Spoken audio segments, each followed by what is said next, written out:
Assalamualaikum warahmatullahi wabarakatuh. Sekarang kita akan mempelajari mengenai organizational change and development. Di sini konsentrasinya adalah organizational culture. Oke, ini key takeaway-nya. Di sini kita akan buat berusaha mengerti apa sih organizational culture, terus apakah organizational culture itu mempengaruhi tingkah laku dan performa organisasi.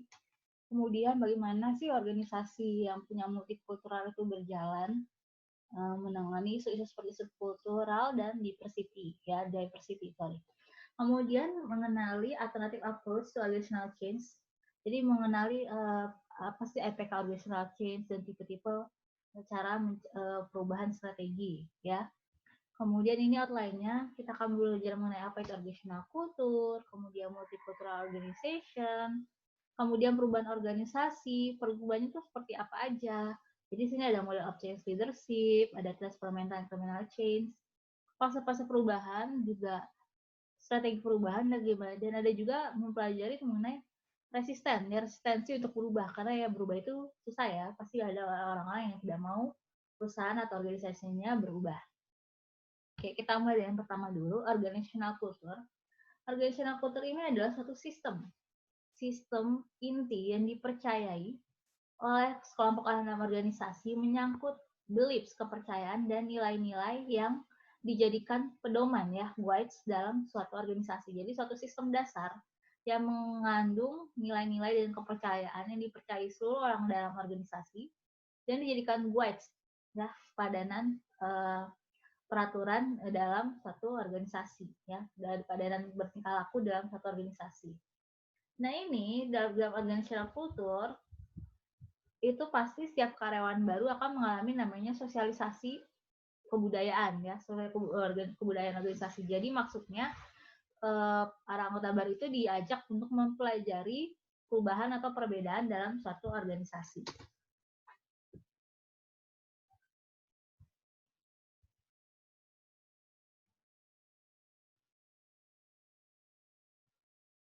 Oke, secara garis besar organisasional kultur itu pasti banyak dan bermacam-macam, tapi secara garis besar itu dibagi 4 ya, berdasarkan menurut si leadership IQ. Yaitu adalah pertama, theory critical kultural, dependable kultural, enterprising kultur, dan sosial kultur. Apa sih bedanya? Hierarchical kultur. Di sini berarti ada penekanan dalam sistem hierarkinya. Ini ada penekanan dalam hal tradisi dan kejelasan peran. Jadi misalnya jelas mana atasan, mana bawahan. Bawahan itu harus bertanggung jawab ke atasan yang mana. Kemudian bawahan itu tugasnya apa aja, atasan tugasnya apa aja, itu ada di hierarchical kultur. Kemudian ada dependable kultur. Dependable kultur berarti bergantung, di sini berarti semuanya bergantung pada bagian pusat ya. Di sini menekankan pada proses dan perubahan yang slow. Kemudian ada enterprising culture. Enterprising culture ini bisa dibilang kebalikan dari dependable culture. Dia menekankan pada kreativitas, kompetisi, dan perubahan yang cepat. Kemudian ada social culture. Social culture ini berkebalikan dari hierarchical culture. Ya, di sini kalau kan ada hierarki yang jelas, ada perbedaan peran yang jelas. Kalau sosial kultural ini menekankan terhadap kolaborasi dan trust ya. Jadi satu pekerjaan itu bisa dikerjakan oleh banyak orang karena menekankan pada kolaborasi dan trust. Nah, ini mengenai organisasi kultur yang dianggap positif itu kalau misalnya organisasi kultur kebudayaan organisasinya itu cenderung menghormati para member, kemudian bergantung terhadap customer driven, mendahulukan hak-hak customer, terus berorientasi performansi, mengkolet positive work behavior, dan mengurangi dysfunctional behavior. Ini kemudian question for reading organizational culture. Pertanyaan mengenai organizational culture. Gimana sih organizational culture itu, apakah cenderung ketat atau justru agak loose dalam strukturnya? Terus kemudian apakah setiap keputusan yang diambil itu merefleksikan satu perubahan atau mempertahankan status quo? Jadi ini untuk pelajaran kita untuk mempelajari organizational culture suatu perusahaan. Kemudian outcome of research mostly highly value atau sebaliknya. Kemudian widespread empowerment, worker empowerment gimana? Apakah cenderung widespread, cenderung meningkat, cenderung ada kecenderungan didorong atau sebaliknya? Kemudian bagaimana competitive style? Apakah cenderung internal atau eksternal? Kemudian let's value plus of people, customer, employee, dan is it teamwork, way of life, or organization? Oke, berbicara mengenai organisasi kultur, tidak akan lepas dari core kultur. Core ya, core itu adalah inti. Core kultur itu adalah core value, berarti nilai inti ya yang dipercaya sebagai suatu jalur paling benar yang mengatur tingkah laku orang-orang dalam organisasi. Itu adalah core kultur ya. Jadi dalam satu organisasi itu biasanya punya nilai-nilai inti yang benar-benar dipegang untuk mengendalikan tingkah laku orang-orang dalam organisasi. Nah, core kultur itu sendiri pada dasarnya nggak akan lepas dari 4 elemen. 4 elemen yang menyebabkan core kultur itu diaplikasikan di organisasi. Pertama ada heroes, kemudian ada ceremonies, ya, termasuk diantaranya ada ceremonies adalah rite dan rituals. Kemudian ada legend, ya, legend and stories, dan ada metaphor and symbol. Maksudnya gimana sih?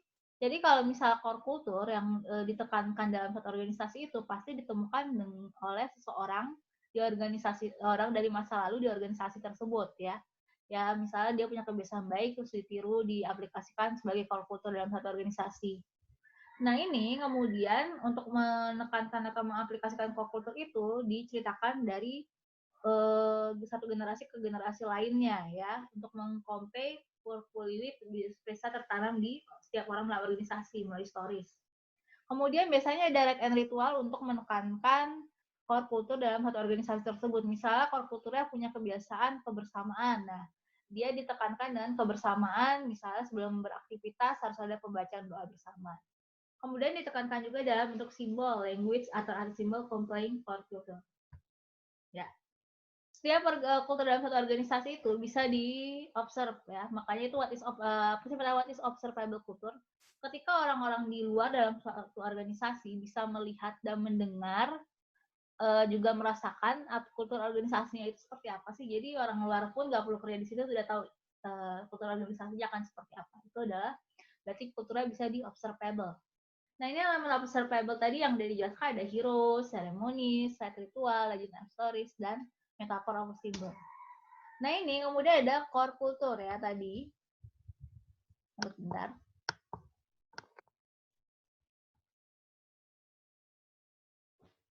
The core culture consists of the core value of underlying assumption, belief that shape and guide people, behavior and behavior. Tadi ya, core culture ya, core juga inti kebudayaan ya yang termasuk dalamnya adalah core value, nilai-nilai yang paling value, yang paling dipegang, belief and value yang di-share di suatu organisasi yang core-nya yang menjadi guidance yang mengatur tingkah laku orang dalam organisasi.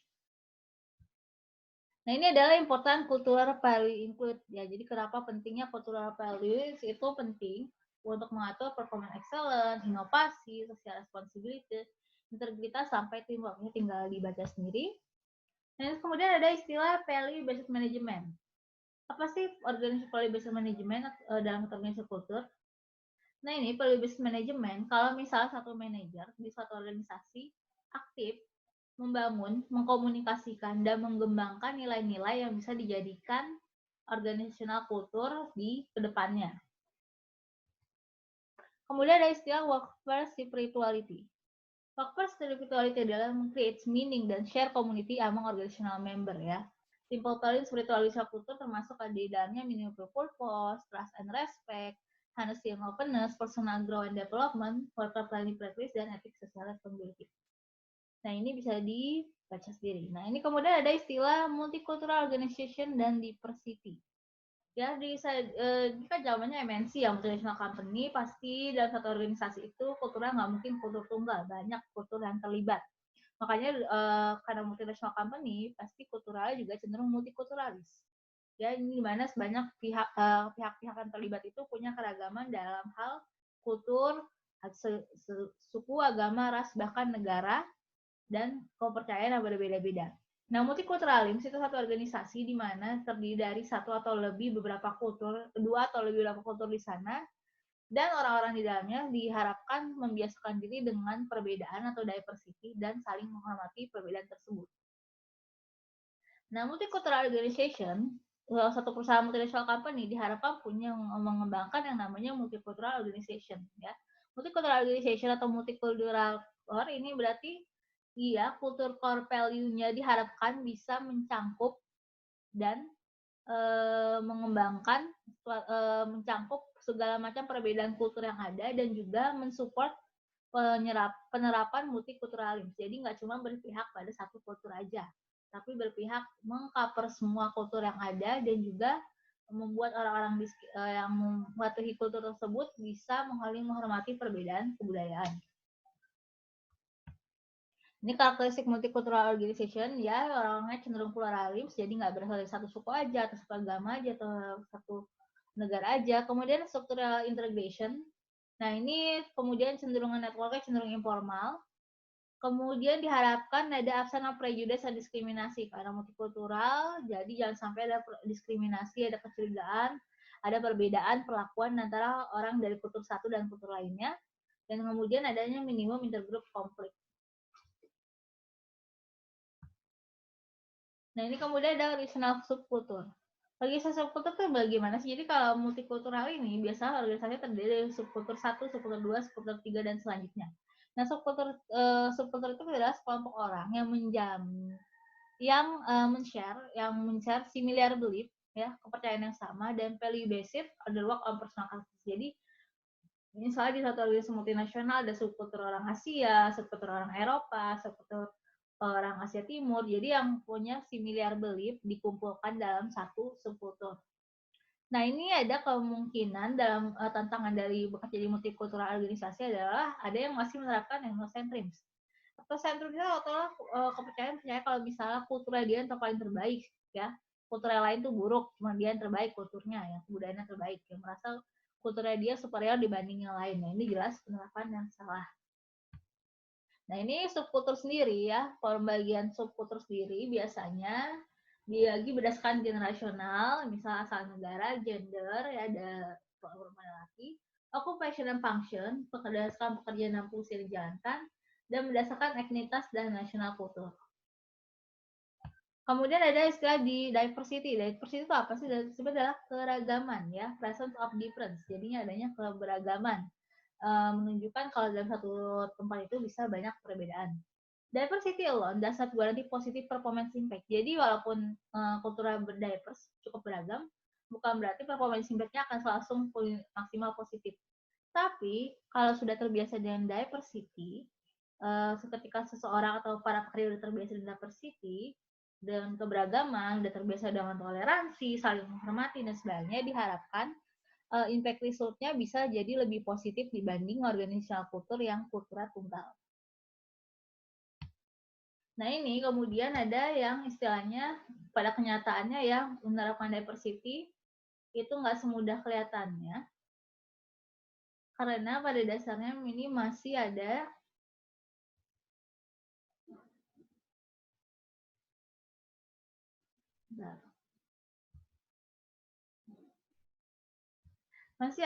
perbedaan, ya. Jadi ada perbedaan-perbedaan dibanding kultur yang dominan dibanding kultur yang minoritas. Nah, ini ada challenge yang biasanya dihadapi oleh kaum wanita dan kaum minoritas. Ada glass ceiling, leaking pipeline problem, harassment, dan diskriminasi. Glass ceiling dan leaking pipeline problem itu intinya hampir sama. Jadi adanya penilaian yang salah mengenai kultur orang tersebut. Misalnya penilaian antara, oh kalau cewek nggak usah dikasih jabatan paling tinggi karena mereka nanti akan berkeluarga, kalau lebih sibuk ngurus keluarga. Itu adalah contoh penerapan glass ceiling. Atau contohnya orang ini orang misalnya kerjasama sama orang Sumatera, sebaiknya jangan terlalu dekat-dekat karena emosional. Itu contoh adalah glass ceiling, ya. Misalnya firasat yang buruk, penempatan labelisasi yang buruk. Ini hampir mirip dengan leaking pipeline problem. Nah, kalau udah menjadi super masalah, itu akan biasanya ada tindakan diskriminasi dan harassment. Itu udah yang paling dilanggar karena misalnya bukan hanya kita melakukan penilaian di atas kepala, tapi juga membuat kaum minoritas tersisihkan dengan tindakan yang diambil. Ini kemudian ada setelah di sini minoritas mungkin karena paksaan itu bisa jadi mengadaptasi bicultural exhibiting, yaitu bicultural exhibiting dia mengadaptasi kultur major tapi tetap mempertahankan kultur minoritasnya. Dia beradaptasi dengan karakteristik majority kultur tapi tetap mempertahankan minoritas kulturnya. Nah, ini guys, selling at Barry's Women United contohnya ya. Ya, di mana di tempat kerja di negara Amerika kebanyakan biasa didominasi oleh white male culture. Sementara kaum wanita dan kaum minoritas seperti agamanya beda atau kaum kulit berwarna itu cenderung berjuang, ya, cenderung struggling untuk mendapatkan posisi yang layak di perusahaan. Nah, ini kemudian ada diversity leadership ya. Diversity leadership di antaranya ada affirmative action, value difference, dan managing diversity aspect goal. Jadi diversity leadership yang menghargai kebersamaan. Itu langkah-langkahnya Pak kalau bisa disebut seperti itu kalau menerapkan 3 hal ini. Pertama adanya affirmative action ya. Create upward mobility for minorities and women. Jadi menghormati kaum wanita dan minoritas juga memberikan kesempatan bagi mereka. Kemudian bangun relationship yang berkualitas antara orang-orang dalam satu organisasi yang menghargai perbedaan.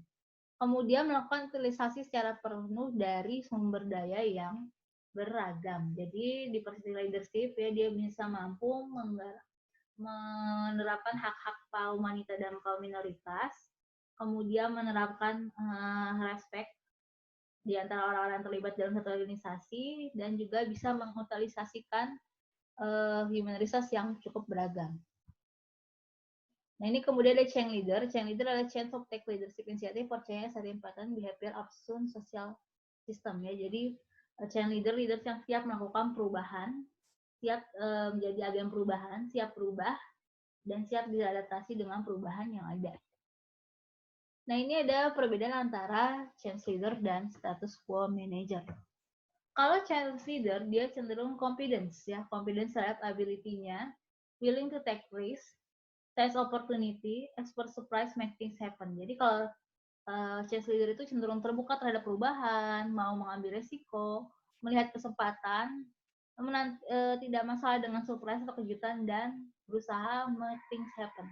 Beda dengan status quo manager yang akan cenderung mempertahankan statusnya, mempertahankan cenderung anti perubahan ya, biasa terdekat by chance, merasa diancam dengan perubahan, budget by uncertainty, prepare predictability, support the status quo, while things for happen. Kalau ini kan make things for happen.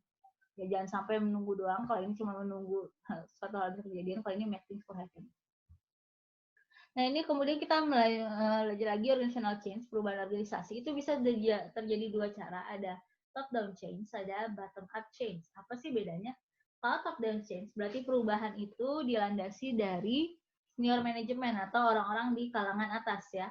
Orang-orang di kalangan atas perusahaan. Suksesnya tergantung dari penerapan yang dilakukan oleh middle level and lower level worker ya. Jadi walaupun yang mendasari perubahannya adalah orang-orang kalangan atas, manajer kelas atas, tapi apakah perubahannya bisa berhasil atau tidak, itu tergantung support dari middle level dan lower level worker.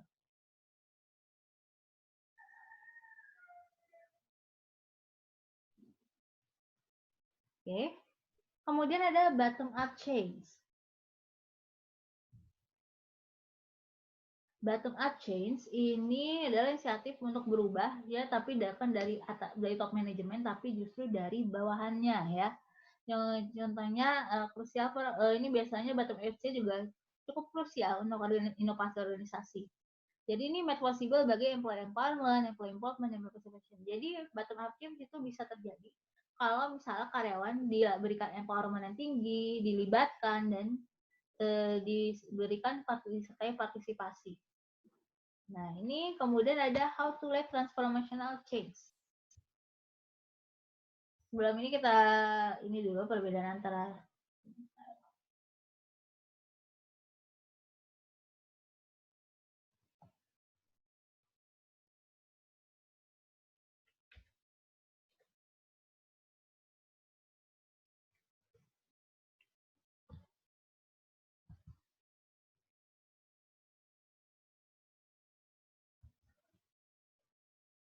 ya, organizational change. Kita bedakan dulu antara transformational change dan incremental change. Kalau transformational change itu perubahan secara besar-besaran, secara komprehensif, bisa membuat organisasi berubah arah, redirection ya, dari perubahan. Kalau incremental change itu adalah perubahan kecil-kecil itu untuk mengadjust atau menyesuaikan dengan perubahan besar yang sudah ada.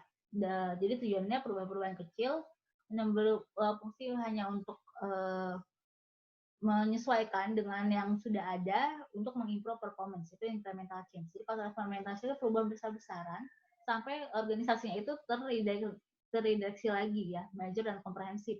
Major, komprehensif, complete, sampai organisasinya itu bisa berubah arah. Kalau incremental change itu perubahan kecil-kecil untuk mengikuti dan menyesuaikan dengan peraturan yang sudah ada, tujuannya adalah mengimprove performance.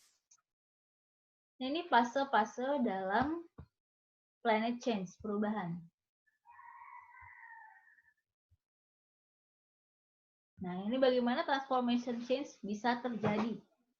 Perubahan besar-besaran bisa terjadi. Pertama, harusnya establish dulu, dirikan dulu sense of urgency for change. Jadi, harus ada sense of urgency, merasa kayaknya kita harus berubah nih, harus ada perubahan besar atau enggak nanti akan ambruk atau collapse. Kemudian buatlah koalisi yang powerful yang bisa membuat orang-orang di dalam organisasi itu mau berubah ya. Koalisi yang melibatkan pihak-pihak yang powerful. Kemudian create and communicate change vision. Jadi di sini kalau misalnya merasa perlu perubahan besar-besaran, harus adanya usaha untuk mengkomunikasikan ya dengan orang-orang di dalam organisasi. Kenapa harus berubah, bagaimana perubahannya, efeknya apa, itu dikomunikasikan. Kemudian empower others to move change forward. Celebrate soften win and recognize those who have. Jadi yang membantu dalam perubahan ini itu harus dihargai ya, harus diberikan penghargaan. Nah, ini kemudian align people and system with new ways ya, buat on success. Like system, stay with it, keep it consistent, campaign efficient. Oke, ini jadi istilahnya mempertahankan kalau misalnya ada orang yang sudah mendukung perubahan. Nah, ini bisa dibaca sendiri nanti. Nih, kemudian ada fase-fase dari perubahan ya. Fase-fase dari perubahan ada unpressing, changing, dan repressing. Unpressing itu di-shake, berarti unpressing itu dicairkan terlebih dahulu. Yang udah call culture yang udah mengkarak, yang udah stabil, itu di unpressing, dibekukan, dicairkan ya. Jadi di shaking dulu, kalau Anda buat kopi atau milkshake itu di shaking dulu ya, dicairkan, dipersiapkan untuk melakukan perubahan. Kemudian proses changing adalah fase pada saat perubahan terjadi ya, fase mengimplementasikan perubahan.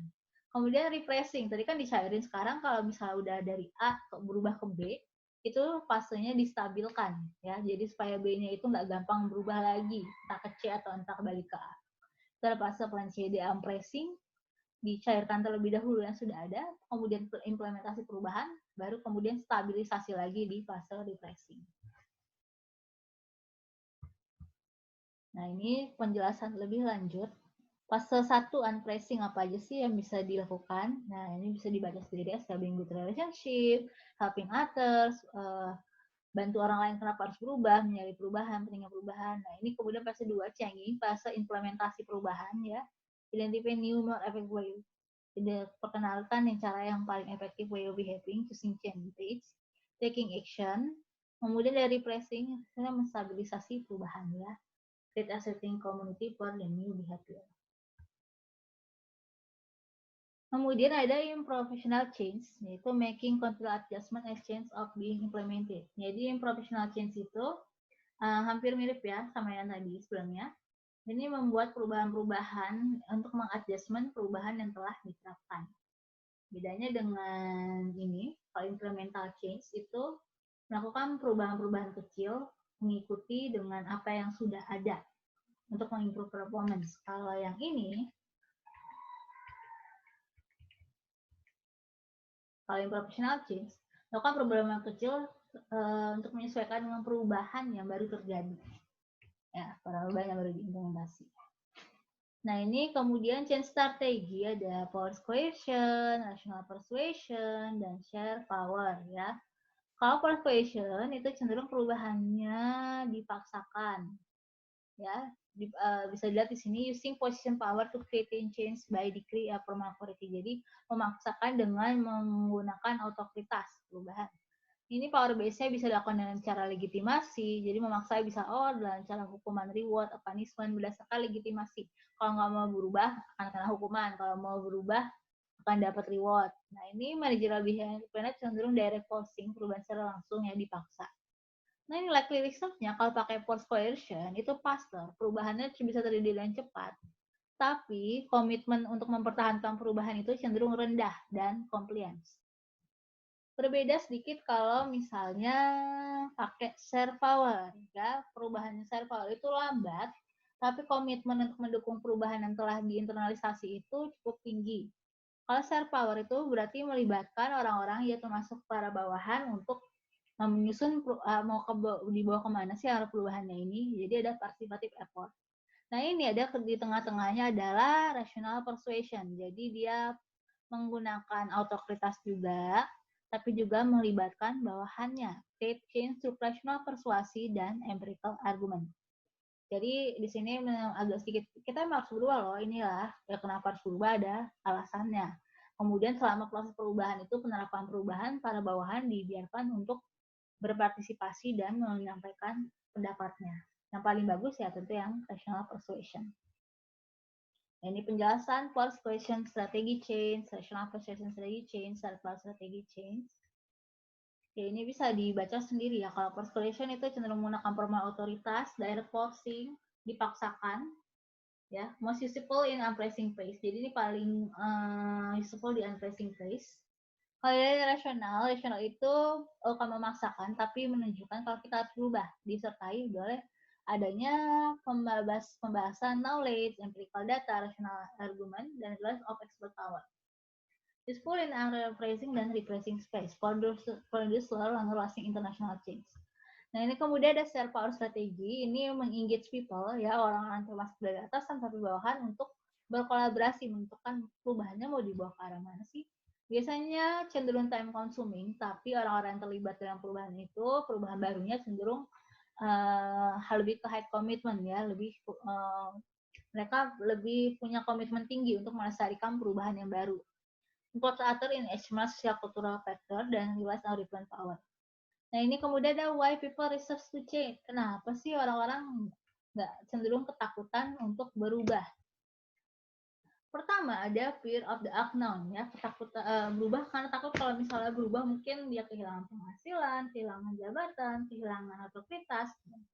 Kalau berubah berarti banyak habit yang harus diubah. Karena banyak habit yang diubah, biasanya orang-orang akan cenderung loss of confidence dan loss of control. Kemudian ada poor timing, ada kemungkinan juga berubah jadi banyak harus diurusin, work overload, work over, dan lack of purpose.